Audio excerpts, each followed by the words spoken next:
Welcome, friends, to Shivers and Stories. Well, we love asking strange questions here, so let's ask a big one tonight. Imagine it's 3 a.m., the world is quiet, you are deep in sleep, suddenly your phone buzzes, a news alert flashes. It says something impossible, something terrifying. The dead are walking, zombies are real. What happens next? Would we survive? This isn't about a movie. This is about us. This is about the first few hours. Let's count down the reactions and see if humanity stands a chance when the world flips at midnight's edge. The initial shock would be paralyzing. Most people would stare at their screens. They would think it's a prank, a hack, a very bad dream. The words on the screen would not make sense. Reports of aggressive individuals, unconfirmed attacks, stay indoors. At 3 a.m. our minds are not sharp. They are soft and slow. The brain fights the unbelievable. It protects itself with doubt. People would refresh, switch channels, and find the same fragmented chaos everywhere. A slow, cold dread would creep in. The silence would become a threat. Every creak, every distant siren would sound like the end approaching. Is that a dog or something else? Is that the wind or a scream? Suddenly, home feels alien. You would look out and see nothing, and fear everything. The world changes in a whisper, not a bang. This 3 a.m. jolt is the first test. Not fighting, not running. Thinking. Once the shock fades, the internet detonates. Timelines flood, clips, threads, and breathless captions racing past your thumbs.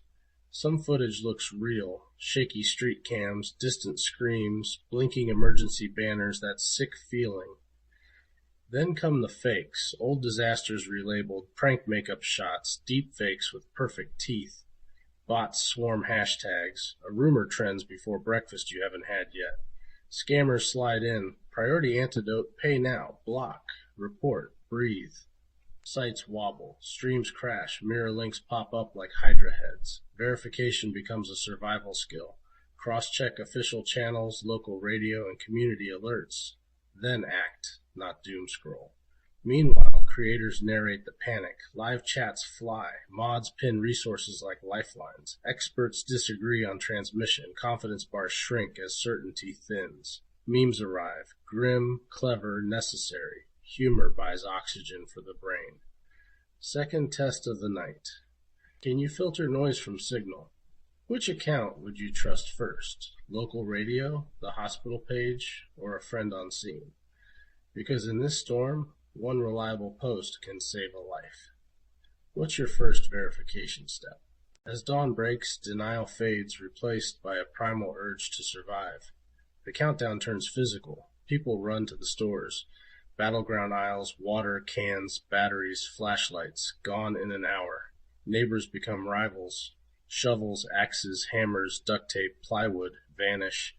Gun queues around the block. Panic buying feels like safety, even without a plan. Cities paralyzed. Flee to where? The undead aren't the only threat. People are. Police, medics, stretched thin, then broken. Those with a kit and a plan have a head start. Survival favors avoiding crowds, having essentials, knowing when to stay put. Would you stay home or join the rush to the stores? In a panic-run world, calm is a superpower. While the public panics, another group works behind sealed doors. The most important race in human history begins. They need samples from the infected. The first encounter, slow, terrifying, clinical, nothing like the movies. Then the real work begins.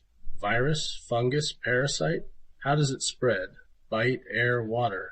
Every answer is life or death. It's not airborne. One sentence could save millions. Findings dictate strategy. Brain shots, sound, light, speed. These are the real zombie hunters. Sequencers, not shotguns. Breakthroughs are our long-term hope. Do you think science comes in time?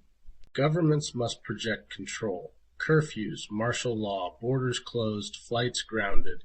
Measures to stop spread and contain panic. It will feel like an admission of defeat. Soldiers enforcing quarantines and guarding power in hospitals. How do you fight a monster that looks like your neighbor, your friend, your family? The line between infected and scared civilian blurs. Mistakes happen. Islands quarantine hard. Authoritarians crack down. Democracies debate. Sacrifice one city to save 10. Who gets limited resources? Unity fractures. Every country for itself. Leadership is tested. A strong response builds safe zones. A weak one collapses. Not only people, our institutions are at stake. Would you trust your government to handle it? Order versus chaos. Your fate may hinge on where you live. Even at the end, humanity finds time to laugh. Humor spreads like wildfire. Coping, not disrespect. Neighbor turned zombie. Argued over beans. Used garden tool as weapon. Laughter is a shield against despair. Let's lighten it up. Need a break from brain-eating dread? Have a Kit Kat. One breath and the horror feels more manageable. Creativity refuses to die. Art on plywood, jokes across barricades. Humor builds connection when the old world crumbles. Which joke do you think goes viral first? After chaos, a grim reality emerges. Numbers, infection rate, survival rate, body count, a global scoreboard of extinction risk. We grow numb to scale. Safe zones by population and defensibility. Resources become brutal math. Who eats? Who enters the fort? And who stays outside? Cold calculations favor skills that keep life going. We also lose knowledge, art, music, history. Survival becomes a job, spreadsheets and probability. Can you live with the choices you must make? In this new world, what skill do you bring? If we survive, the world is unrecognizable. Centralized states fade, small self-sufficient communities rise, each with its own rules, leaders, way of life. Trade returns, slow and dangerous. New roles emerge to reconnect the world. The internet's global village is gone. News travels by courier. Maybe we build something better, smaller, more human. Even in the new world, you'd still want a break. Peace returns in moments, harvests, births, marriages. What from the old world would you rebuild first? Beat. In the end, zombies are a catalyst. They strip away our phones, our laws, our safety nets. They make us ask, who are we without all this? When it counts, are we good? Do we help or hide? Both stories are possible, worst in some, best in others. From 3 a.m. to dawn, humanity swings between fragile and stubborn. Shivers and Stories leaves you with one question. If you survived the first night, who would you choose to be in the morning? Builder or taker, helper or hoarder? The zombies are the question. We are the answer. Tell us in the comments.